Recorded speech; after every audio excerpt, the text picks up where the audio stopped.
All right, everyone, we are going to get started.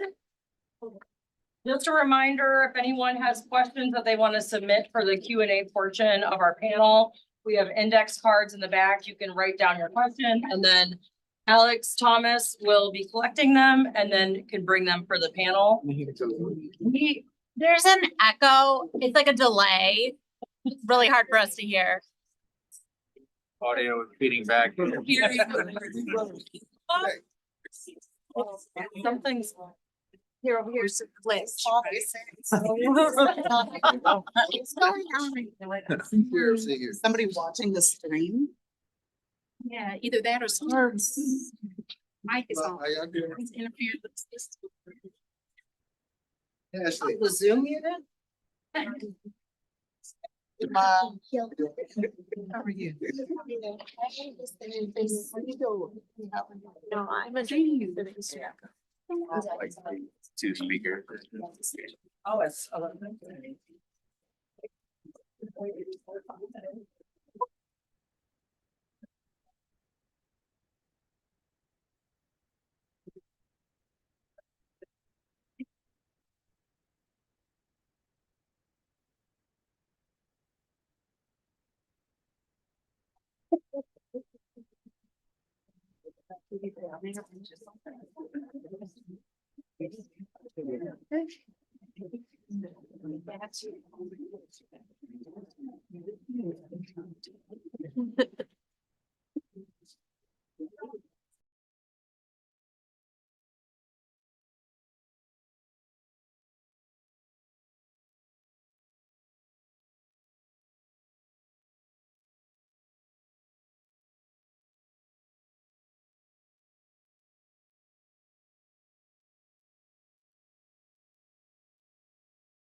And security, unfortunately, also has TSA officers in it. FEMA, which I feel sorry for FEMA, but I want to be really clear.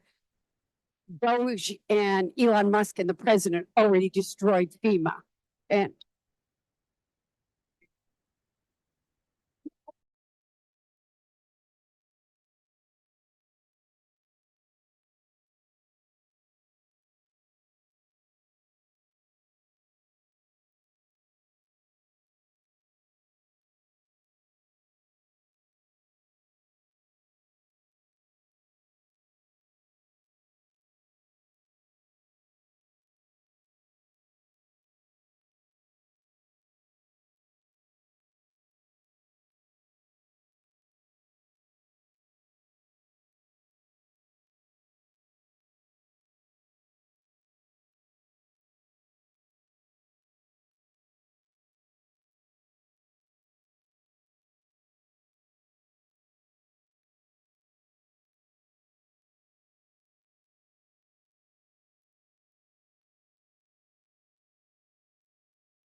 gonna tell you your rights. They're gonna tell you what to do. And I don't think people now are scared. People are afraid to leave their homes. How people are not going to work, have given up their jobs because they're afraid of what is gonna happen. And that many of these situations, you know, I say to people, you have to have empathy and compassion. We're not talking about women who have come to this country because their lives are in danger. They are being raped, sexually abused, their lives are threatened. They came to this country on CBP 1 2 years ago. This is somebody, I gotta be careful, who came to this country asking for asylum because she would be dead if she was not taken here. And the Trump administration eliminated that asylum, and they're suddenly being threatened, they're being detained, and they're not getting due process. I am sick and tired of people saying, you're gonna hold up a budget, so we're getting warrants for Americans with warrants. The Constitution says you cannot detain Americans, period, and they're arresting Americans. We're gonna stay calm. So, I mean, I could go through, Alicia wanted me to go, you know, I don't believe there, Christy Nome said this week, we're gonna have body cameras in Minnesota and you know, that big shitty bill? That big shitty bill had money for cameras, and they haven't put them in anything, and by the way, it gave much money to Homeland Security. We need to get the money back from that big shitty bill and not be putting it in Homeland Security. And until body cameras are legislated and required, I will not believe that people are gonna have body cameras on, period. That's one thing. We're gonna be talking, everybody should have a judicial warrant. That people are entitled to due process. We are asking for that. Independent criminal and civil investigations, enrolling and lawless patrols, no deportation and detention of US citizens. Explicit, sad that you have to say this. And we, you know, we've got great, I want to tell you how proud I am to stand by our law enforcement in this county who are working very hard to protect you. But explicit prohibition of the excessive use of force, no targeting of sensitive locations like houses of worship, hospitals, or schools. And racial profiling and Christy Nome needs to go. Unfortunately, even if we impeach her, Stephen Miller is still there. But as I talk to you, I really want to say it's important that you listen to everybody tonight. There are processes, and we're already, people are scared. And you need to know, take numbers down, know who the people are to call. This is just me being Debbie. Be careful on threads. We've already got such a high level of fear and stress. Let's know, let the people that know what they're doing. And I also want to say, you're gonna hear from work, which is, they're way overworked and they're trying to do the best that they can and they're helping everybody. Mira is another important, I don't know if they're here, I think they're here. And Whitaker, there they are, they're all here. They know what they're doing. When someone is detained in the 6th district, there hopefully I get a call immediately, working with all of the law enforcement here, Mira. I am allowed, if I can get a privacy release form, which we're working out, to immediately ask questions. Merck's gonna talk to you about it. Many people who are detained do not have a lawyer. So between Merck and Wicker, and we try to make sure that everybody has a lawyer. They don't always listen. And due process, but let's try to, I have been told And you've been told that ICE will not go on school property. And look, everybody, we got, ICE is different, I hate to say this, it's different in every part of the country. Alicia and the law enforcement officers here are trying to have a good, I don't know what word to use. Are trying to have a professional relationship with ICE, is that what you said? A little bit. Communication, a relationship of communicating. I tell them I hate ICE. I hate you, but I don't hate them. I don't hate anybody. Well, yes, I do. But, we gotta, try to work together. We wanna help people. We wanna be there in the community for those that need the helping and know that, but we want to know what your rights are. We wanna help people. And we don't, already, there's so much stress in this community. We don't want to add to it. With that, I talked more than I was going to. I think I'm. Chair, she's gonna adjust the tech, she's gonna adjust the sound. Debbie. Okay, they fired up.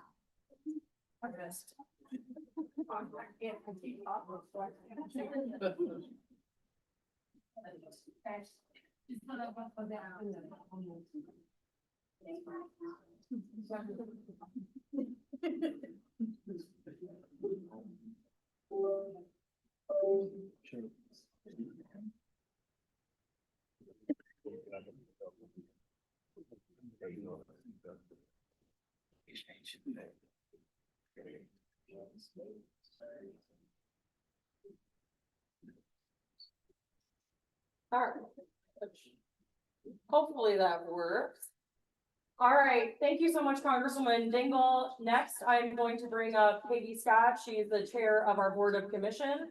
She's gonna say a few words about how we all have been working together, the sheriff's office and the entire county government to protect our residents here in Washington County and some of the work that we're doing together. Thank you.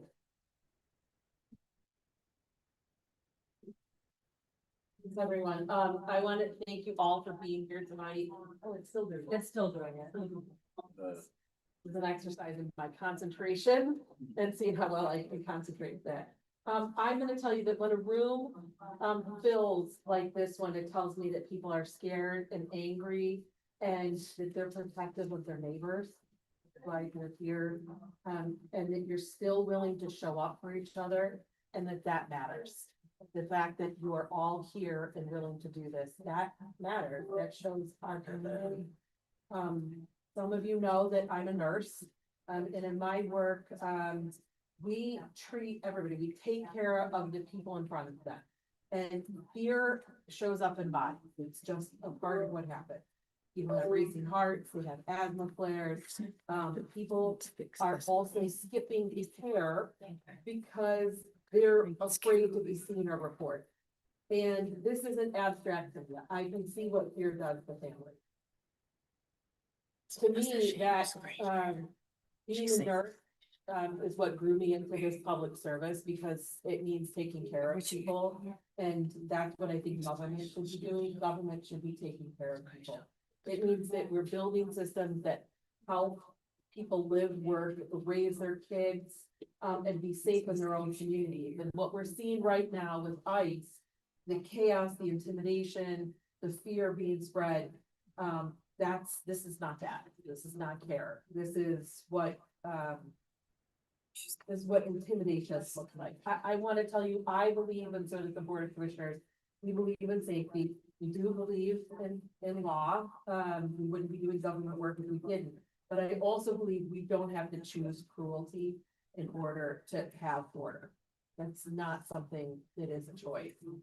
When kids are afraid that their parents won't be there after school, and neighbors are scared to leave their houses or go to the hospital, that doesn't make us safer as a community. It makes us sicker as a community. I think public service is care work. And we're not done doing the work that the county We're still showing up, we're figuring out what has to be done. We're still doing what we have to do to try to think about getting housing for people, getting food for people, all while trying to think about how to keep the whole community, the community as a whole safe. We passed the resolution, that prohibited ICE from being on county property. I'm proud of that. I started talking about it in the fall, about how we can say, you can't wear a mask. You should be able to see the people who are coming at you, and they grew into the resolution that we had presented to us, and I'm very proud of that resolution. I'm also grateful to be in partnership with Congresswoman Dingell. She is I think she said her voice, you heard it, and she's losing her voice, probably because she's talking to all of us all day long who are serving the government and to our community partners to try and figure out what she can do to help us, of what she can do to help the community. And I know she's working directly with people too. I am so appreciative we have that partnership and that ally, and that she doesn't stop working. So thank you, Congresswoman Dingell. I also want to thank you. There are a lot of electeds in the room. I can't even see them all of the people here, but there are a lot of electeds, and that also I think tells you how your people who you elect care about what's happening in this community, all here to listen to what the sheriff department has to say. I also want to thank the sheriff for having this meeting. What Alicia has shown and every person here is that we're willing to do that hard, unglamorous work of protecting people and building trust. And I hope you can see tonight we're here, we're working, and we're not walking away from this community. And thank you so much, Sheriff, and everybody on the panel for being here to talk to us openly and not scared, and move forward to our community. Thank you. Thank you. All right, hope that we fixed our feedback issue. I also want to just recognize the other officials in the room. If anyone has questions for them or want to talk to them, you can always follow up with them. Most of our representatives here in Washington County have just been amazing to work with. They are in constant communication, giving us, it's still doing feedback. Giving us updates all the time. I want to thank our representatives. We have Carrie Reingans here in the back. Representative Morgan Foreman. Representative Jason Morgan. Jennifer Conlon. We have Mayor Nicole Brown. We have Mayor Chris Taylor. We have our countywide treasurer, Miss Letitia Sharp. We have Cynthia Harrison, who's a dual role. She's also an elected in Ann Arbor. We have Dana Green. Here's our village advisory board for the sheriff's office. And I'm sure Commissioner Yusuf Ravi. Gretchen Driscoll. Countywide Water Resource Commissioner Gretchen Driscoll. Oh, Mayor Pat Valancourt from Manchester and the mayor.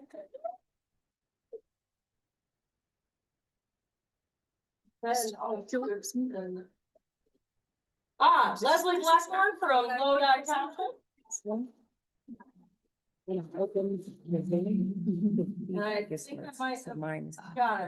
We got a big crowd. So thank you all so much for showing up. This really matters to us. Our goals are going to be to really kind of go over what the sheriff's office has been doing with immigration. Also, we have other law enforcement partners here from the city of Saline, the city of Ann Arbor. And I will say, as a whole in Washington County, we have, for the most part, had a collective stance that we are not asking about immigration status on traffic stop.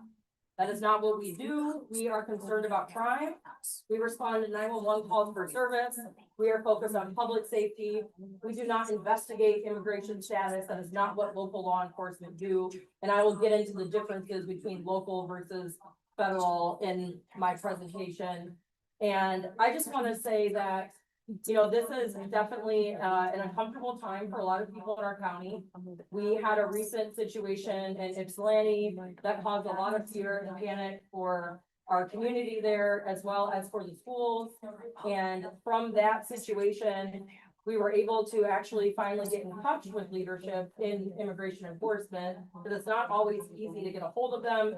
They don't follow our communication practices, so they don't notify us when they come to the county. We've asked them to let dispatch know for deconfliction purposes, so we know who they are, because we also have impersonations that happen every now and then. We have bounty hunters that claim that they're doing immigration enforcement, so sometimes we have to figure out who's who.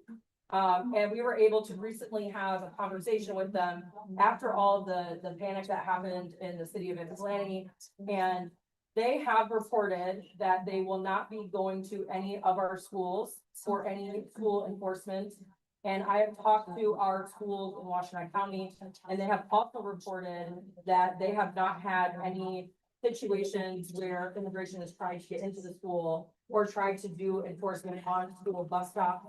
What happens is when they are here and they're doing enforcement, if they make traffic stops, sometimes they happen to be near a school. And then we end up getting a lot of fear and panic because people are scared. Also, there used to be a policy in place at the federal government that protected sanctuary locations, churches, places of worship, schools. That policy has been reversed. And while a lot of folks are still honoring it informally, the fact that it's not there is also contributing to a lot of stress, fear, and panic. So I think our representatives who are advocating to get that policy back, because we as local law enforcement want to keep everyone safe. We don't care about people's immigration status. We don't care if people have legal documentation or not. And whenever there's fear and panic, it makes our jobs harder. People are less likely to trust us. They're less likely to report crime. Victims are less likely to want to cooperate in the legal process. And so there's a lot of challenges that have been brought on because of this. And I want to also commend our law enforcement locally in this county, because it has not been easy doing their job. People are really scared. People are on edge much more. And people confuse that at times with immigration enforcement. And so they deserve a lot of respect. It's a hard job that they're doing. And we are going to continue keeping this county safe and staying separate from immigration enforcement. So with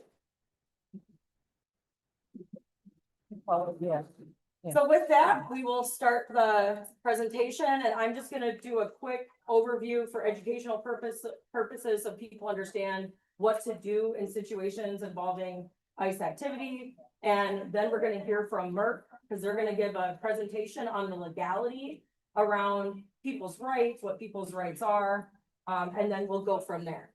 So first, I want to touch on safety and what to do. And so we always say safety first. If there is ever an immediate safety concern that you have or threat, you can always call 911. Dispatch can always walk you through a situation and figure out what to do in that situation. We ask that people do not approach, obstruct, or intervene in any ICE activity. I want all of you and everyone in this county to stay safe.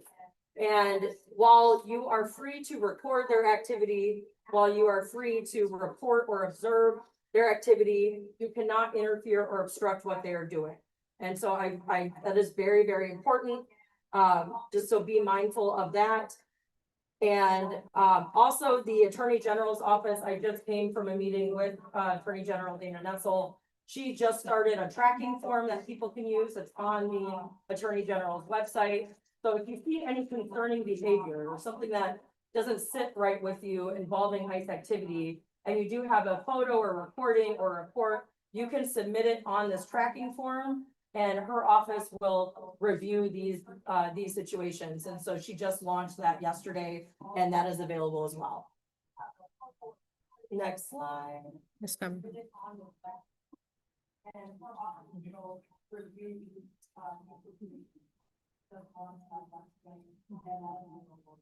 So the other thing that's really important is reporting responsibly. And I've talked a lot with Wicker and Mira about how to report and leaned on a lot of their guidance.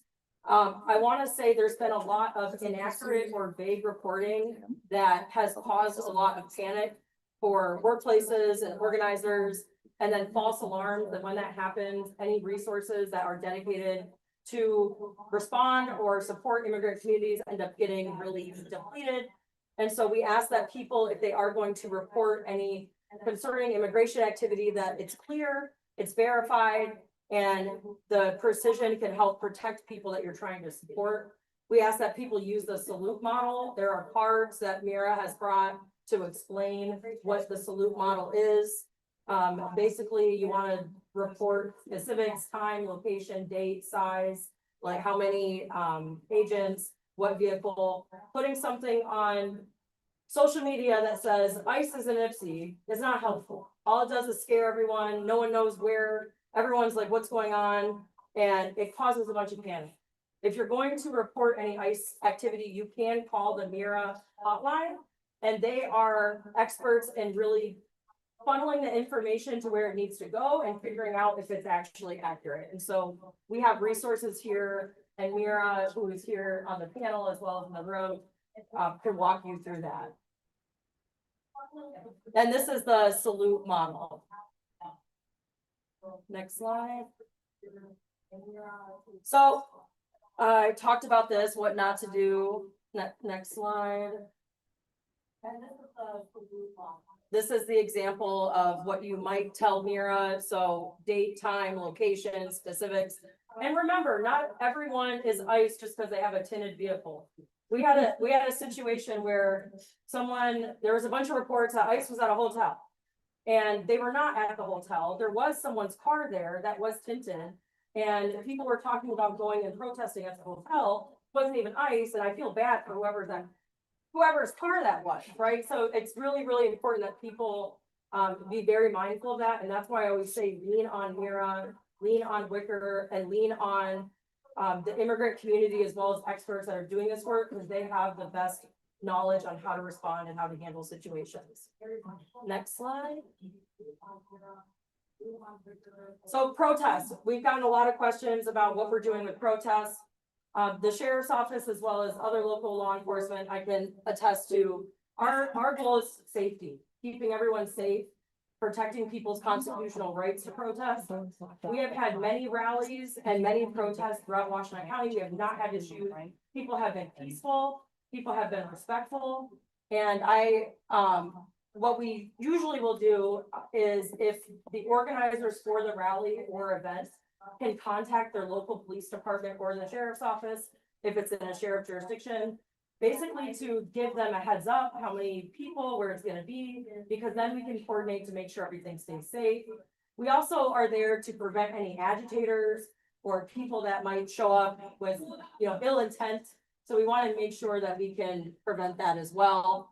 I always say for any rally or protest, you want to establish somebody that's comfortable talking to law enforcement as your police liaison, and then they can help coordinate between local law enforcement. If there's ever a reason where we have to show up, or if we're there for traffic control or to keep people safe. School-related concerns. So far, we have not had any situations where ICE has tried to go into the school or do any enforcement on school grounds. What we know is the schools have policies in place. They will communicate if any concerns arise. And so it's really, really important that we allow the schools and the leadership within the schools to take the role in that work. I also want to shout out Ypsilanti Community Schools, because they handled the situation on Tuesday phenomenally. It was definitely as well as our Ann Arbor schools too. There's been a lot of walkouts. Students have kind of taken it among themselves to their own rallies and protests, and the schools have really been good about coordinating and making sure that everyone stays safe. And they do not allow, most of the schools do not allow any immigration enforcement to happen in the schools absent a valid judicial warrant signed by a judge. And we'll go over what that means. Next slide. So we've gotten a lot of questions about private residences, and Merck will go into this a little bit more, but the short of it is, if ICE knocks on someone's residence and it's private property, people do not have to answer the door. If there's uncertainty about if it's us in local law enforcement or if it's federal, you can always call dispatch and they will be able to tell you if us and local law enforcement are there for a reason and if we're there, it's separate from immigration enforcement. And so we've had these situations before where a deputy has tried to pull someone over and the person is not sure if it's really the police and they called 911 and dispatch has been able to tell them this is the police, pull over. And so if you're ever unsure if this person is really law enforcement, you can call Metro Dispatch. All right, next slide. And then ICE agents are often mistaken for local law enforcement and vice versa. Usually if someone is with immigration enforcement, they're in plain clothes and it will say police, HSI or police, and they'll carry ICE or HSI credentials. They are usually an unmarked car. So if there's a car that says sheriff or police, and if it's police, it'll have the police department. If it's sheriff, it'll say which sheriff's office. So here in Washtenaw, it would say Washtenaw. And this is just a photo slide so you all can see the difference. And on the left side, this is what police, HSI, or immigration might look like. The right side, and of course, all of us here in this room, this is what local law enforcement looks like. We have our names visible. We usually have a name tag. We have badge. We have insignia. We carry business cards. And so there's identifying characteristics on our uniforms. The exception to that, and this has happened, is we have detectives. So our detectives, if they're going to court or they're doing work in the community, they might be wearing plain clothes with a vest on that says sheriff, or they might have another, like a necklace that shows their badge or credentials. They'll still have credentials of some kind, but if you see a police officer that's wearing jeans or something, that does not mean that they are ICE necessarily. So make sure that you just be aware of that because there's been confusion there. So key takeaways, just accuracy protects individuals in the broader community. When in doubt, we always say to verify, use trusted channels. And I can't say this enough. If you're going to do any work around organizing or supporting our immigrant community, lean on Mira, lean on Wicker, and they really have the expertise on how to handle the situations. They also really need support. So if people want to get involved and want to support their work, they have resources and have guidance on how to get involved. And That's all. without further ado, I am now going to bring up Rebecca from the Michigan Immigrant Resource Center, and she's going to do a legal presentation and get a little more in depth on the law involving immigration enforcement.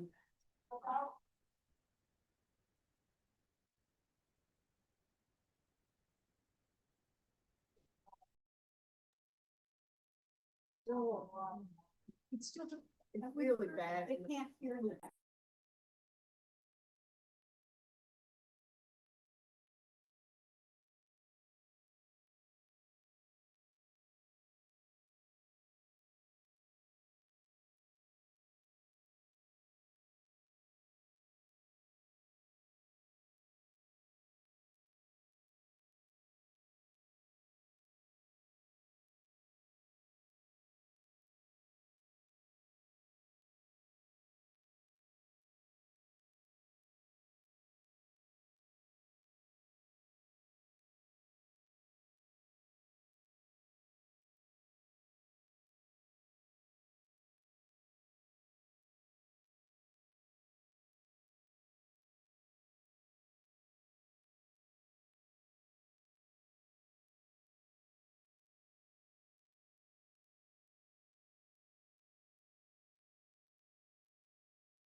there really haven't been changing that many recent changes to the Constitution lately.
Scrupulous people out there and some well-meaning.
that's hopefully the basics that,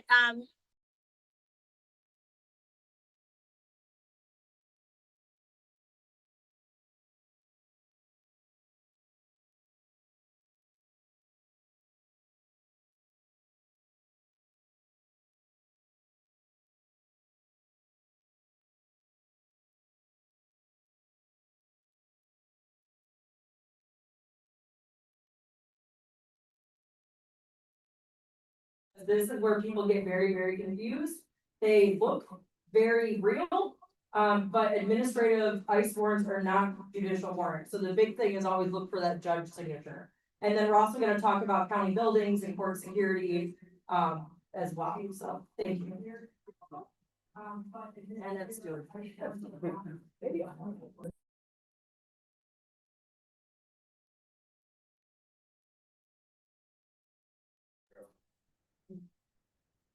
So as the sheriff said, I'm Kirk Tipacassi, I'm commander with the Washington County Sheriff's Office.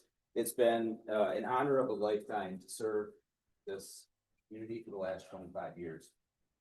So we're gonna talk a little bit about our policy first, we get that. Speak into the microphone, please. Sure, Thank you. I'm not used to being on mic.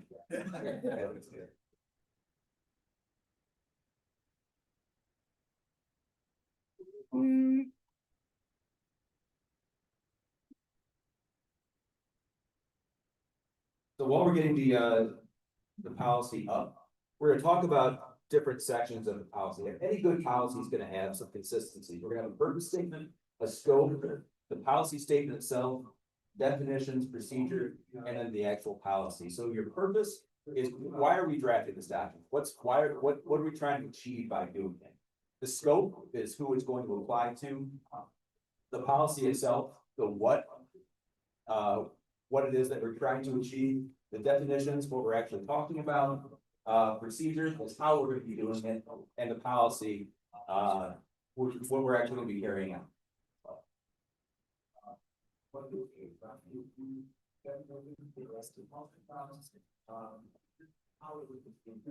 So if we get the policy up first. Okay, so the policy apparently is in the back of the room, so I'll go through this line by line. So at the sheriff's office, our policy is a general order, and we talk about a general order that allows for little to no deviation from how the document is written. Sheriff's office will comply with all the requirements regarding the treatment of rights of foreign nationals, and as the sheriff already indicated, federal immigration law is a federal law enforcement function, not investigative or law enforcement role or activity at the sheriff's office. So police services, corrections, and metro dispatch all have different roles when it comes to understanding and operationalizing our policy. So on the police services side, you can't initiate a stop just based on suspicion that somebody isn't a citizen. You have to have a reason behind that stop. On the metro dispatch side of things, we're not going to dispatch cars simply because somebody suspects somebody's illegal. That's not a crime. That we're very interested in enforcing because that's a federal function, not a local function. In the jail, we're not going to detain somebody's space solely on the justification of immigration detention. We have to have, as the lab presenter indicated, we have to have a federal warrant that's signed by a judge before we can hold that person. And finally, the sheriff's office is not going to use any type of resources to assist in ICE functions in county. So we talked a little bit about judicial warrants and administrative warrants. This is an example of a judicial warrant, right? So I think it's important to understand that baseline first. So very top, you can see that it says United States District Court. You've got a certain procedure warrant, and this is an important part right here. The next section down says to any authorized law enforcement officer. When we look at the next part, we're going to see a request, a detainer request, and specific to ICE officer.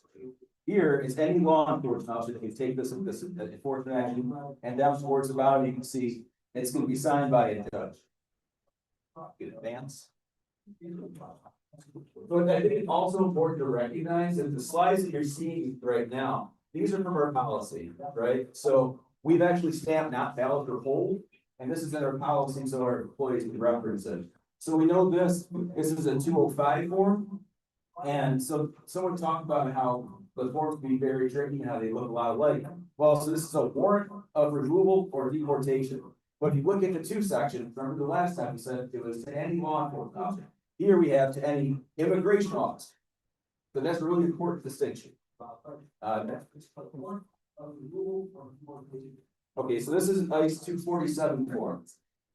Usually the previous form and this form will accompany each other when we see them in the booking area. And so we see this is a request to hold. This is not an order from the judge. This is a request for us to hold.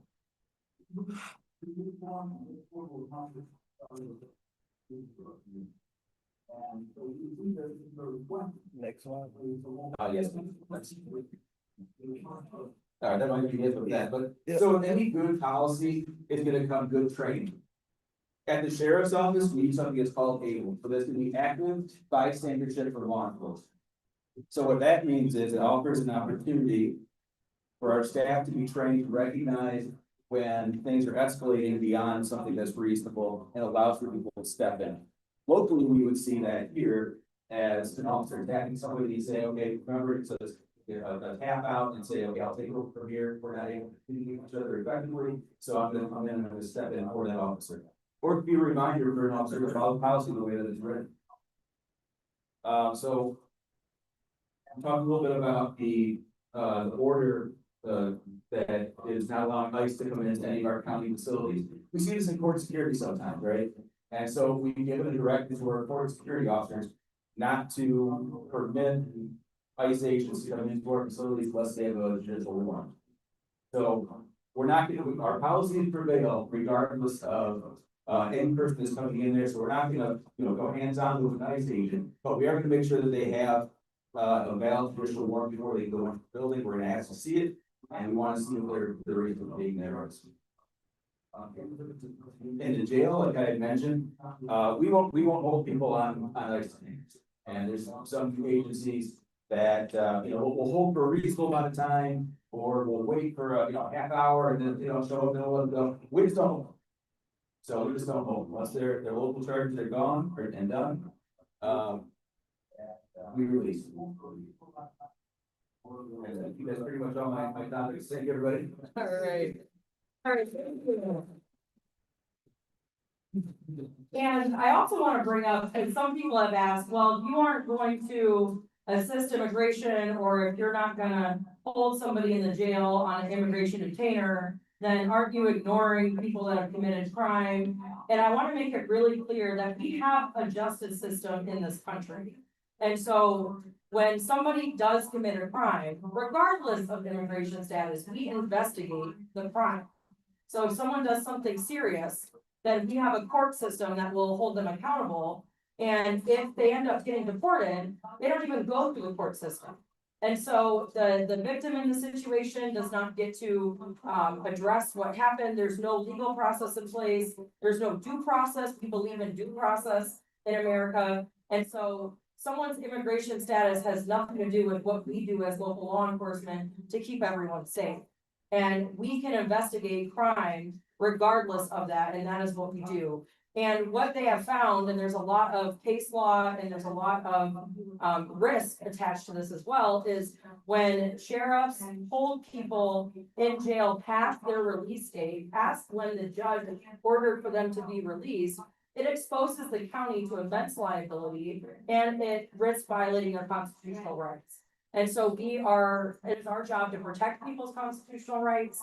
And it is our job to make sure that we are treating everyone the same, and regardless of their immigration status. We, as local law enforcement, we again are investigating crime in our community, whereas immigration is investigating people's identity. Like, it's a very different thing. And there's a reason why we want to be separate from that. And so, thank you. Next, we are going to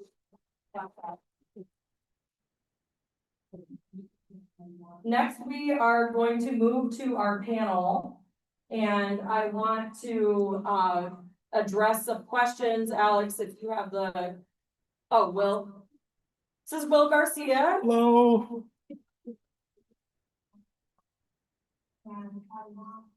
And so we can answer some questions.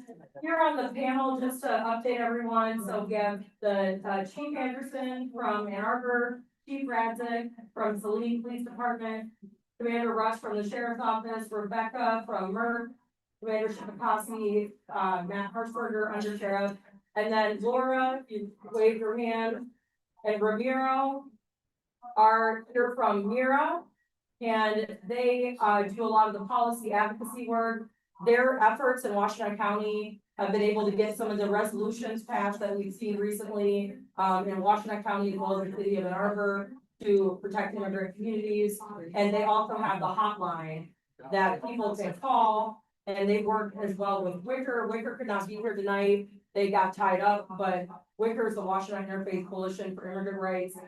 They don't have a hotline for things like ICE sightings. They do direct aid to immigrant families that need assistance. And so that distinction between Wicker and here is really important. And with that, I will move to Q&A.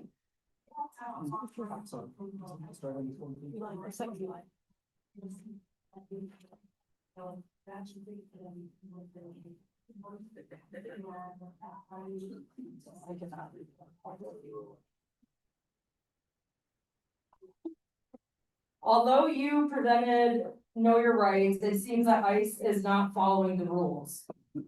What do you suggest when illegal activity happens? So this is a really good question. Does anyone on the panel want to take this one? If not, I can take it, or Rebecca?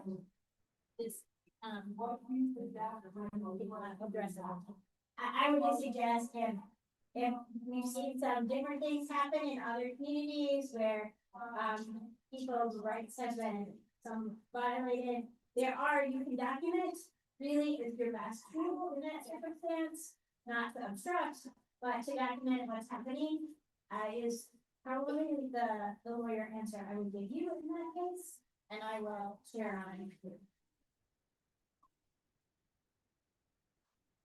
Laura, come on. Is that okay? Yeah. Okay. Thank you. I just want to say, that it is really important to know your rights, right? And for the immigrant community to know their rights. But what is the reality of what's happening right now is that ICE is not caring at all about anybody's rights. They do not, we have been in front of ICE numerous times. They do not show a warrant. They say they don't have to have one. They will kick in a door. They will drag somebody out of their car. They put Ramiro on the ground, even though he said he was a US citizen and could prove it. And handcuffed him behind his back with his face down and their knee on his back. Okay, we witnessed them take someone, we said, where are you taking him? Show us a warrant. Yeah, he has not consented. They are not giving people phone calls. They are not giving people due process in detention. They are not letting people talk to lawyers. So it's important to know your rights, but it's important to know that ICE does not care about your rights. Because of that, there are rapid response teams that have been, that are grassroots that have come together to try to witness and resist ICE, and document what is going on as much as possible. It's just not balanced for us only to talk about what people's rights are when we don't talk about the fact that ICE is not, it's not validating, it is not recognizing people's rights, not only in the undocumented immigrants' rights and other immigrants' rights, but also protesters' rights. So I felt it was important that we balance this with reality.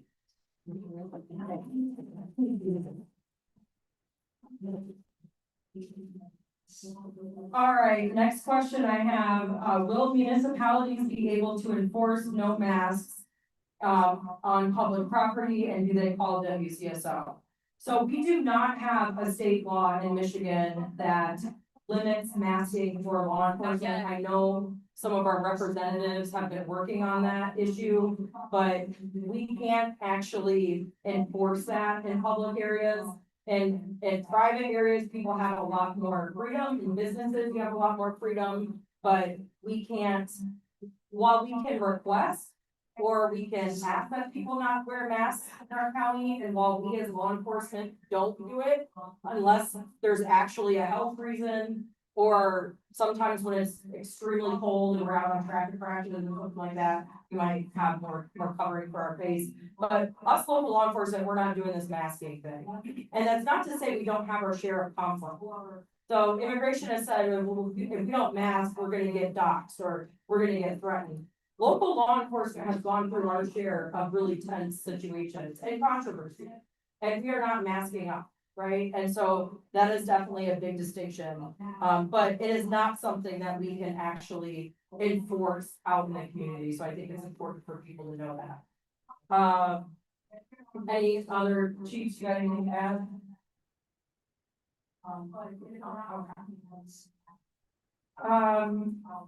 Let's see what else we got here. Do private businesses such as childcare centers have the right to refuse entry to ICE? Does opening the door imply consent? So I think we covered that a bit in the legal presentation. Opening the door can imply consent. So, if you do see, if ICE is at someone's door, the advice has always been, do not open the door unless you do consent to them coming in. And if they say they have a warrant, you can ask to have them slide under the door. The difference between public and private spaces is really important. I believe, the city and Ann Arbor just passed the resolution to make, signage clear on their city property alongside the work that Mira has been doing across the county. And the signage is really important because if it's a private space, you need a valid judicial warrant to be able to enter that space. If it's a public area, it is much more tricky, and if it's open to the public, then it's really hard to restrict access in any way. So having those distinctions are really important. And we say, if you want to really protect your private spaces, get your signage that notates that they're private spaces. How do we identify when they wear military police gear? How do you know when to comply? What and with a legal request to stay safe? So if you are ever approached, what we recommend is ask if you are free to go. And if for, whatever reason they are trying to detain you, we ask that you do not resist because you want to get through that situation alive. And fighting in the moment is never safe. But make sure, like what Rebecca said, have a plan, especially if you are at risk. Because of legal status, you always want to have a plan in case something does happen. And also having numbers or having, people need to know where you're going to be. So if you do end up getting detained, it's important to make sure that your family has your plan and knows what to do in that situation. And I'll say it's been hard. There have been times when parents have been detained and deported and their children are left behind. And the schools have had to work together to try to support families. Many of our local municipalities, and this is not just impacting Eastern or Western, it's impacting our entire county, whether it's rural, whether it's city. And so it's really, really important that people have a plan, especially if they have children and they're worried about their legal status. Just trying to look and see, we got more?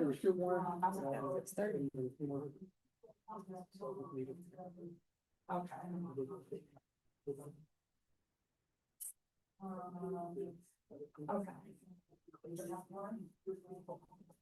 Language barriers should be addressed. How do you suggest we communicate rights to individuals who are primarily Spanish speaking if the officers do not speak English?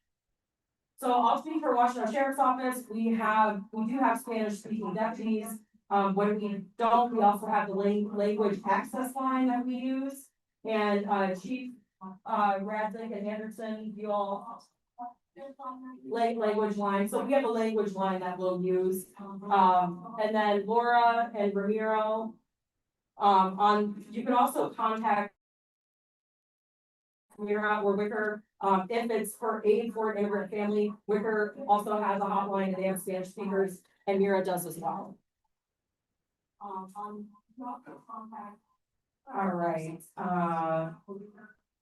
the mayor of Chicago recently signed an executive order called ICE on Notice, directing police to investigate, document illegal activity by federal immigration agents and refer evidence to the county's attorney office of criminal prosecution. What can be done here to hold lawless federal agents accountable and bring them to justice?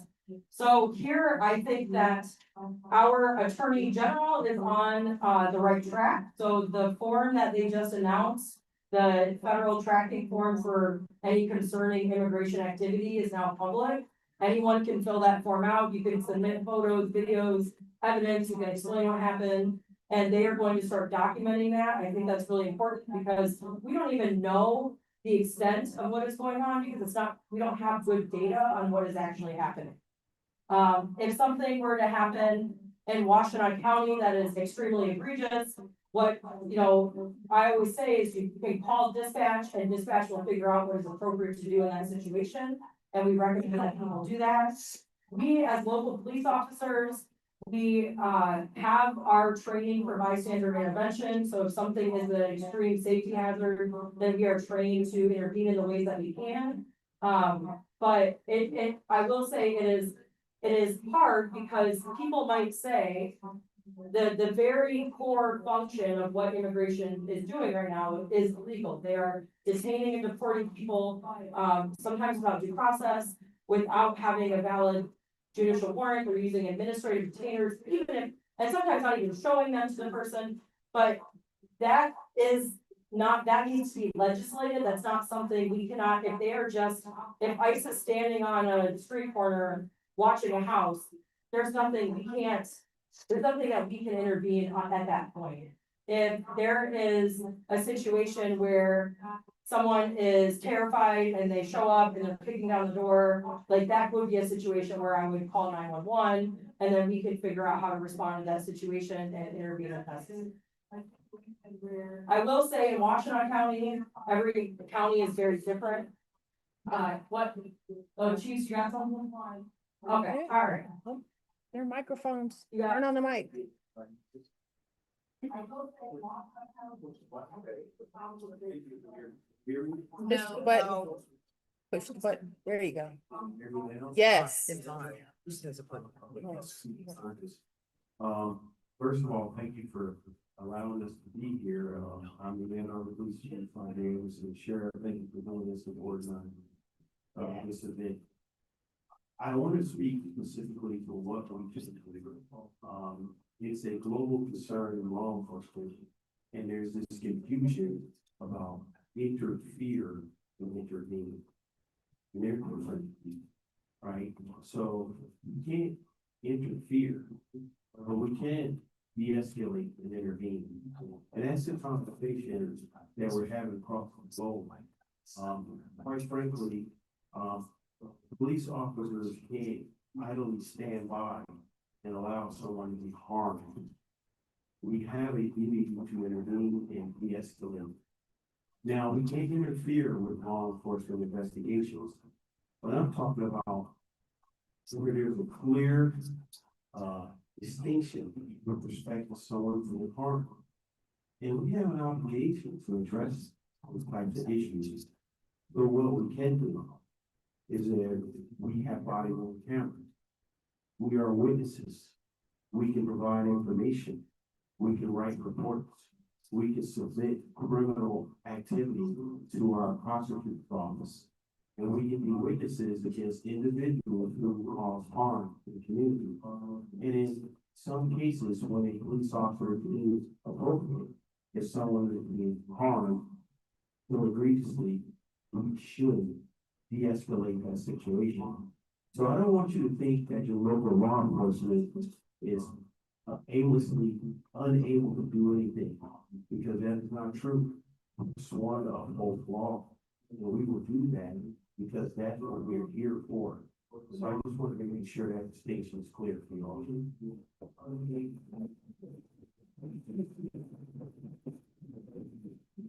Thank you, Chief. All right. are no mask part of Congress negotiating for ICE CBP funding? I believe Congresswoman Debbie Daigle had to leave. I believe it is a part of some of the things they are calling for with reforms, but I will find out for sure from her and we can provide an update.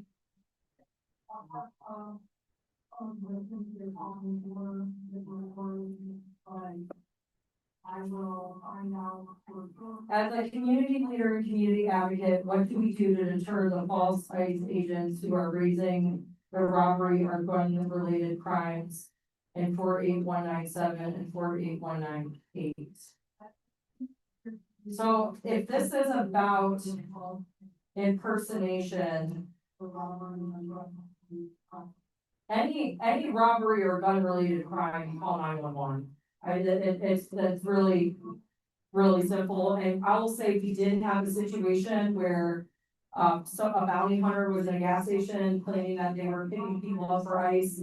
And that is the situation where we did contact immigration leadership. We learned they didn't have the agent from the county, and they actually told us, we want you to investigate this because that is concerning to us as well. And, you know, unfortunately, sometimes it's hard to tell because a lot of the bounty hunters and folks that are impersonating law enforcement, sometimes they'll look similar to how the agents look if they're plain clothes and they're wearing masks. And so that we have noticed that has caused confusion. It doesn't happen frequently, but it's happened a couple of times. If that's what I questioned. It was. Okay, all right, thank you. 6:45. And it looks like we are getting close to ending, so what I wanna do is, I just wanna address the panel and see if you all have any closing remarks. And then we can wrap this up. So we can start with Chief Anderson. Randy, Sheriff, is all you know, in closing, you know, we talked a lot about the difference between our agencies and what is being done by the federal law enforcement. And I just wanted to make it clear that the noble league of policing is still alive. We still have an obligation to protect the people of this community. Now, I know at times that concern or thought process wavering. But we do want you to believe that we are here for you, and when you call, we will be there to support you. We're making adjustments in Ann Arbor. One of the things that we're doing to create a distinction is we will have the name Ann Arbor Police on the front and back of our uniforms. That is a distinction from perhaps another agency. But it is very critical for us to understand the gravity of what is being done by our federal law enforcement individuals. We need to ensure that they endure or embrace the same training we have. In our agency, we have training and policies that dissuade police officers from standing in front of vehicles that may move, which may cause a police officer to engage in a deadly encounter. These are the types of training things that we have. We have a duty to intervene. We have an immigration response. And we have NERA also that will come to the police department as advocates and speak to the community with respect to the rights of immigrants. And they do that in a very strong and passionate way. And that's important for law enforcement, for us to hear those types of concerns. But lastly, I would say in Ann Arbor, we have a vibrant and passionate city council, mayor, our council member, Councilmember Harrison who's here, and many of them that are huge advocates for the community and our immigration population.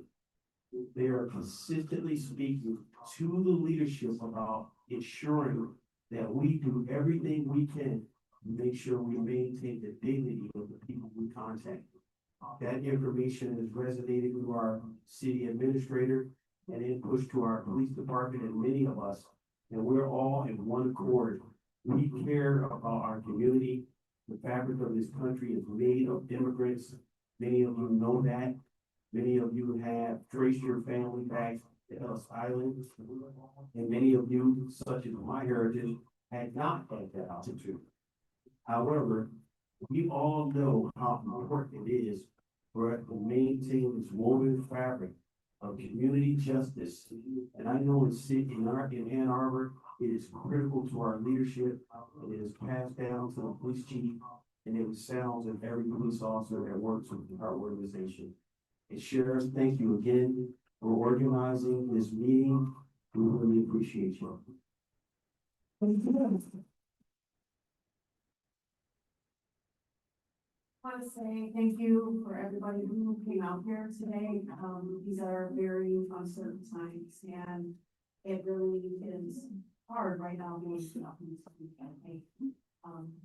We do mental health check-ins all the time with one another, and the one thing I do appreciate is that everybody is coming together like this, and I'm instantly, like the sheriff said previously, and at the Washington County Sheriff's Office for 30 years, so this is my community too, and I do care about the people here, and many times I've gone through this with my family right now, even fire, and quite frankly, now these times, I'm afraid to leave this seat thing, because I'm afraid of what they come in and take over in the culture of our police department.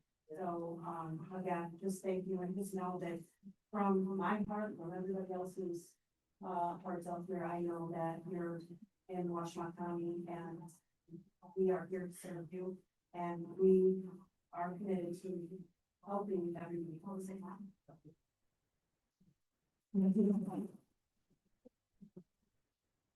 Good evening, everybody. Eugene Rush with the Sheriff's Office. I just wanted to say thank you for coming, thank you for participating. We want you to know that we understand you're here. We see you're here. And we are here to do the best job of keeping this county and this community as safe as possible. Thank you. Opportunity to speak tonight, and I just want to let you know, so I left information, we do have a phone intake for people who are fighting about immigration, and we have a line dedicated to those who are detained. We offer free phone calls to those who are detained, and the contact information is out in the hallway, and we also have particular assistance for those here in Washington County, so feel free to call those lines, and we'll do our best to help you.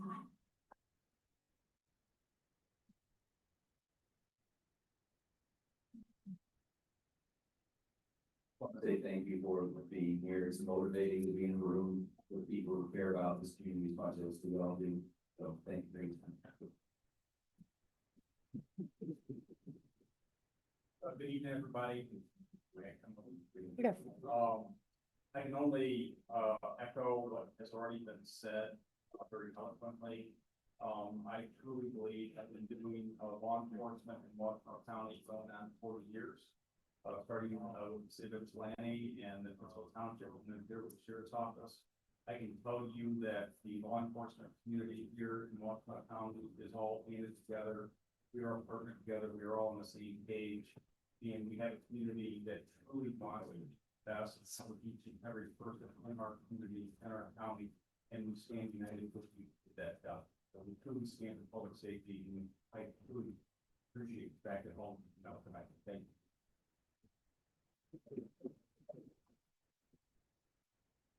Thank you so much, and as a reminder, there are resources for Mira and our Sheriff's Office policy, as well as information at the back table. And Mira, advocates, if you all can raise your hand again. I want to give you all a shout out for all the work you guys have done across the county. I love being sheriff here. I probably wouldn't get elected in our county, but you have an amazing, progressive, diverse, and just heartwarming community. And I want to thank you all for coming together, for listening, learning, and for being the advocates that you can be to help keep our community safe. So thank you so much. All right.